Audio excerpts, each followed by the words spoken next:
Hello అందరికీ. ఎలా ఉన్నారు? Welcome back to kind to cut by Vidya. కందా బచ్చల కూరలో ఎవరైనా పన్నీర్ వేయడం చూసారా?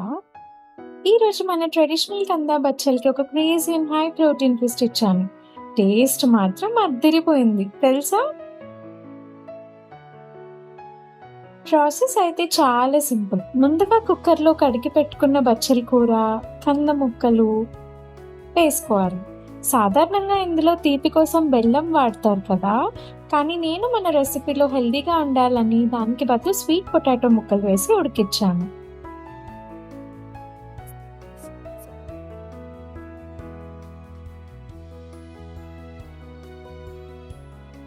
కొంచెం నీళ్లు పోసి, పసుపు, ఉప్పు వేసి కొంచెం మిక్స్ చేసుకొని అలా కుక్కర్ మూత పెట్టి విజిల్‌కి వదిలేయడమే.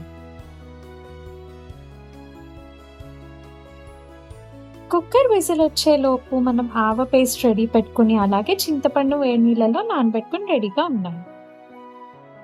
కుక్కర్‌లో కంద ముక్కలు, బచ్చల కూర, స్వీట్ పొటాటో బాగా ఉడికిపోయాయి కదా! ఇప్పుడు కొంచెం పక్కన పెట్టుకుందాం. ఇప్పుడు ఒక పాన్ తీసుకొని కంద బచ్చలకి అసలైన ప్రాణం ఏంటో తెలుసా? మినపొడియాలు. వీటిని డీప్ ఫ్రై చేయకుండా జస్ట్ కొద్దిగా ఆయిల్ స్ప్రే చేసి క్రంచీగా ఫ్రై చేసుకొని, ఆ తర్వాత పోపు కూడా వేసుకొని వేగించుకోవాలి.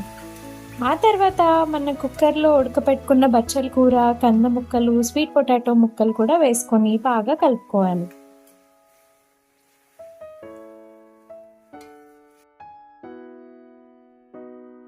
ఇవి కొంచెం సేపు వేగించాలి.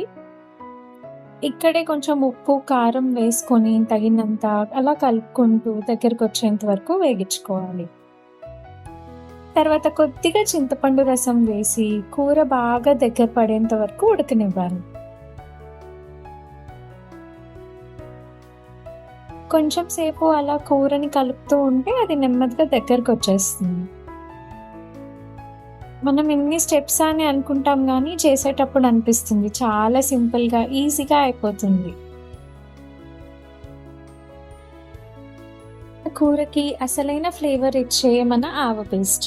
ఇందులో నేను ఆవాలు, ఎండుమిర్చి, అల్లం, ఉప్పు, పసుపు వేసి బాగా పేస్ట్ చేసి అది ఇందులో కలుపుకున్నాను. మనం ఆవ పేస్ట్ ఎప్పుడు వేసినా కూడా పొయ్యి మీద ఎక్కువసేపు ఉంచకూడదు అంటారు, చేదొస్తుందని. సో, నేను దింపే ఒక 2 నిమిషాల ముందు ఆవ పేస్ట్ వేశాను. అలాగే మనం ముందుగానే వేగించి పెట్టుకున్న మినప వడియాలు లాస్ట్‌లో వేస్తేనే క్రంచీగా అనిపిస్తుంది. అలానే మనం వేగించి పెట్టుకున్న పోపు కూడా వేసి కలిపేసుకోవాలి. ఆగండి అప్పుడే కూర అయిపోయింది అనుకోకండి. నా సీక్రెట్ ఇంగ్రీడియంట్ ఇంకా ఉంది. అదేనండి, తురిమి పెట్టుకున్న హై ప్రోటీన్ పన్నీర్. కూర దగ్గర పడ్డాక మనం పన్నీర్ వేసేసి బాగా కలిపేసి వదిలేయడమే అంతే. మీరు నమ్మండి, అసలు ఇందులో పన్నీర్ ఉందంటే ఎవరు గెస్ కూడా చేయలేరు. టేస్ట్‌లో అస్సలు కాంప్రమైజ్ అవ్వాల్సిన పనే లేదు. పైగా మన లంచ్‌కి కావాల్సిన ప్రోటీన్ అంతా వచ్చేస్తుంది. నేను ఇదే మా ఫ్రెండ్స్‌కి, మా ఫ్యామిలీకి పెడితే అసలు వాళ్ళు పన్నీర్ ఉందని నమ్మలేదు. అసలు వాళ్ళకి ఆ పన్నీర్ టేస్టే తెలియలేదు. ఈ ట్విస్ట్ మీరెప్పుడైనా ట్రై చేశారా? చేయకపోతే ఖచ్చితంగా ట్రై చేసి ఎలా ఉందో కామెంట్స్‌లో చెప్పండి. వీడియో నచ్చితే సబ్స్క్రైబ్ చేసుకోవడం మర్చిపోకండి. నమస్తే.